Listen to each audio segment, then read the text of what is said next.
ये जो है बनियों की सरकार है और पंडितों की सरकार है।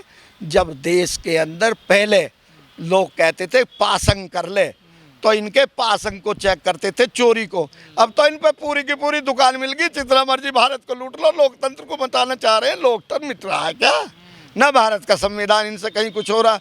और रही हमारे बाबा साहब की, जब हमारा समय आएगा तो हम भी अपना देखेंगे। भला ही इन्होंने पार्लियामेंट बना लिया। देखिए, बीएसपी पार्टी की विचारधारा है और बीएसपी पार्टी कोई पार्टी नहीं है, ये एक विचारधारा है। विचारधारा अपने आप में मजबूत है। जैसे बाबा साहब अकेले खड़े रही, ऐसे ही बहन कुमारी मायावती भारत के अल्पसंख्यकों के लिए और डिप्रेस क्लास के लिए, शेड्यूल कास्ट के लिए, भारत के संविधान के लिए, उसकी ताकत के लिए अकेली लोकसभा के चुनाव लड़ने के लिए तैयार है। ये होती है एक मिशन की आवाज़।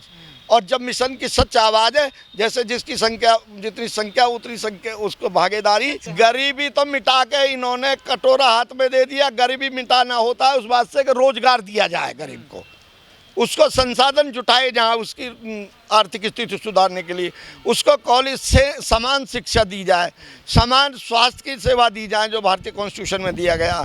ये सब चीज़ तो लोप हो गई हैं। तो भारत के संविधान, ये गरीबी क्या, गरीब के तो ऊपर बुलडोजर चल रहा है। गरीब को तो कटोरा दे दिया हाथ में, सड़क पे बैठ जाओ। 80 करोड़ लोगों को जो है ये राशन दे रहे हैं, मुझे ये भी नहीं लगता, क्योंकि बहुत लोगों को नहीं मिल रहा है। ये भी सबका ही है, इसमें भी गोलमाल है। जैसे कि आपने वो एक स्वास्थ्य योजना लगी है, वो उसमें भी लोग आयुष्मान योजना जो है, उसमें भी मृतक लोगों के नामों से एक एक नाम पे कितने लोगों को पेमेंट हो गया।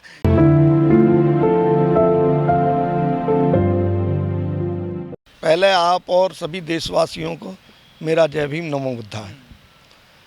जो आप कह रहे हैं जनसंख्या का, ये कोई नई बात नहीं है।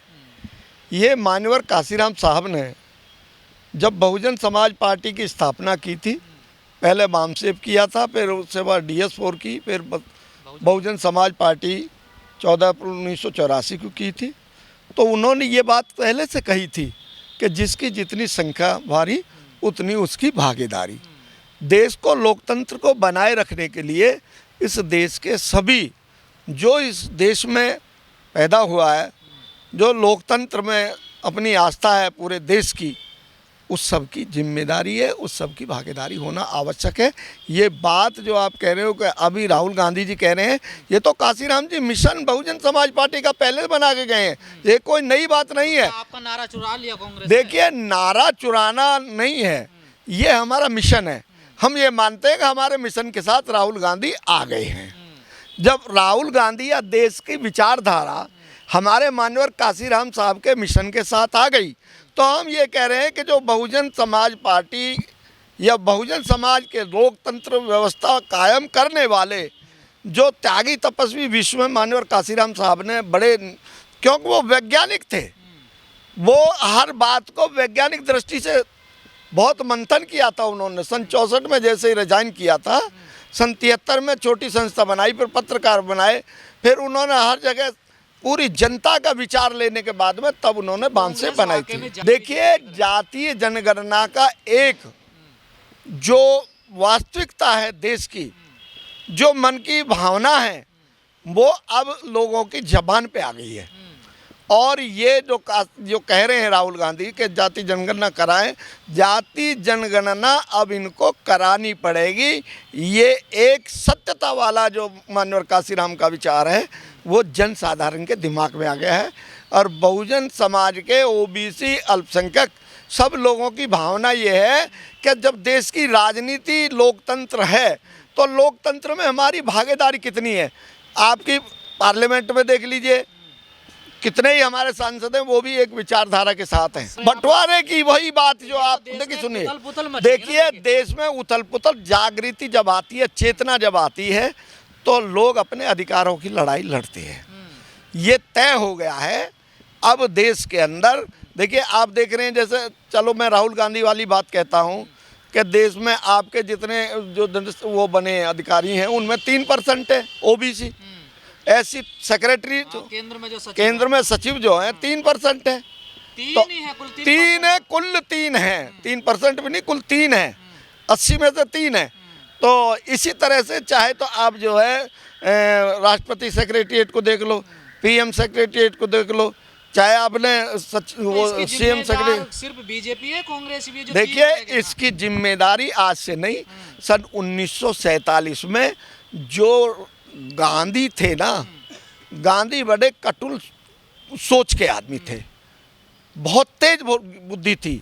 देखिए देश 1947 में 15 अगस्त को आज़ाद हुआ, उस अंतराल के अंदर देश में संविधान 26 जनवरी 1950 को लागू हुआ।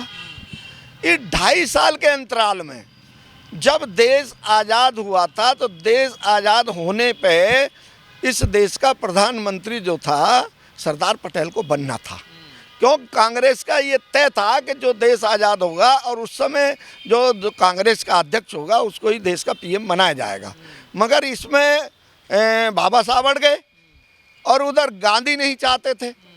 बाबा साहब अड़ गए क्योंकि बाबा साहब के लिए उन्होंने ये कहा था कि डॉक्टर अम्बेडकर संविधान सभा के खिड़की दरवाजे ही नहीं, तुम्हारे लिए खिड़की भी बंद कर दी गई है, आप जो है संविधान सभा में नहीं जा सकते। मगर धन्य है वो हमारे मुस्लिम समाज के लोग जिन्होंने बाबा साहब को संविधान सभा में भेजा, एमपी बना करके। देखिए कांग्रेस का छल, अब लोग छल में छलावे में आने वाले नहीं है।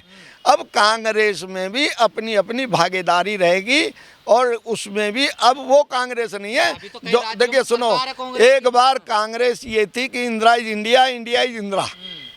इसी वक्त आज जो है बीजेपी का नाम नहीं, मोदी मोदी हो रही है। तो उस समय भी 403 एमपी जीते थे आपके कांग्रेस के, तो सब कांग्रेस कांग्रेस हो गया था। अब वो स्थिति नहीं रही, अब लोगों में जागृति आ गई है, अब लोग को भागीदारी चाहिए।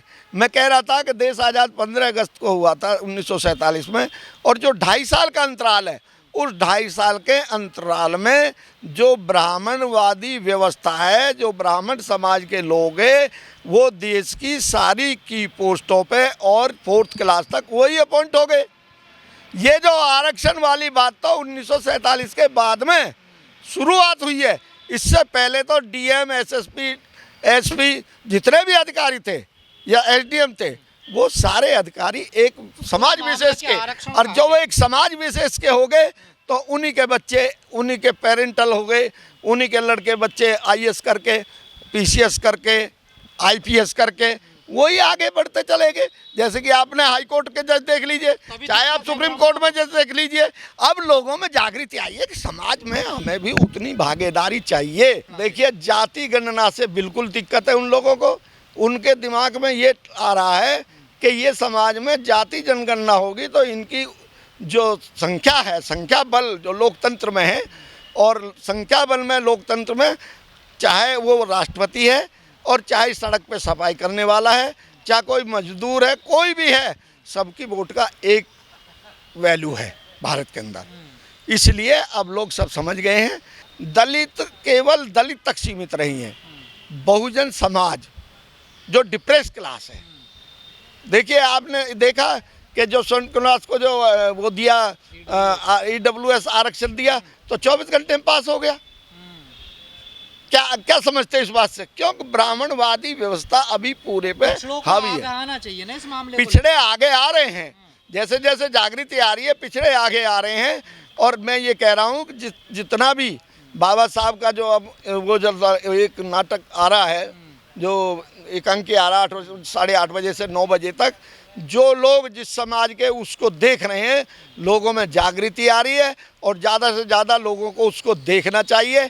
क्योंकि बाबा साहब ने कितनी प्रताड़ना, कितनी परेशानी, घर की भी रही, बाहर की रही, सब लोगों ने संघर्ष किया, मगर अपना आत्मसम्मान बना करके बड़ी गंभीरता से इस देश के लिए इतना मजबूत संविधान देंगे जो सबके लिए आज जो है इसके पीछे लगे संविधान। जब सब लोग ये कह रहे हैं कि बीएसपी के हाथ में है, तो भैया बीएसपी के साथ क्यों ना आ जाओ? सब बीएसपी बढ़िया है, बीएसपी के साथ आ जाओ। बीएसपी लोकतंत्र को जिंदा रखना चाहती है। बहन कुमारी मायावती ने अपना लॉ एंड ऑर्डर, आप देख रहे हैं 10 बजे के बजाय 9:45 बजे अधिकारी बैठे पाते थे, वो बहन जी का लॉ एंड ऑर्डर था। थर्राता था बदमाश, वो जिसके उंगली उठाते ही जो वो था ना, वो कौन सा था, वो ददुआ, आते ही उड़ा दिया था। और राजा भैया जैसे समुद्र में डाल दे, उसमें डाल देता उसे जेल भेज दिया। ये होती है बहादुरी लोकतंत्र की। आज भी शेरनी उसी तरह चलती है जैसे उसका लोकतंत्र में एक प्रधानमंत्री या मुख्यमंत्री है। वो दलित है तो कोई बात नहीं, इसीलिए तो सब लोग कहने लगे अब जिनकी जितनी संख्या बारी उतनी उनकी भागीदारी। हम बहुजन समाज को लेकर चल रहे हैं धीरे धीरे। जरा देखिए, हजारों साल की व्यवस्था को आप चाह रहे हैं कि केवल 10-20 साल में खत्म हो जाएगी। अरे धैर्य रखिए, जल्दी खत्म होने वाली है।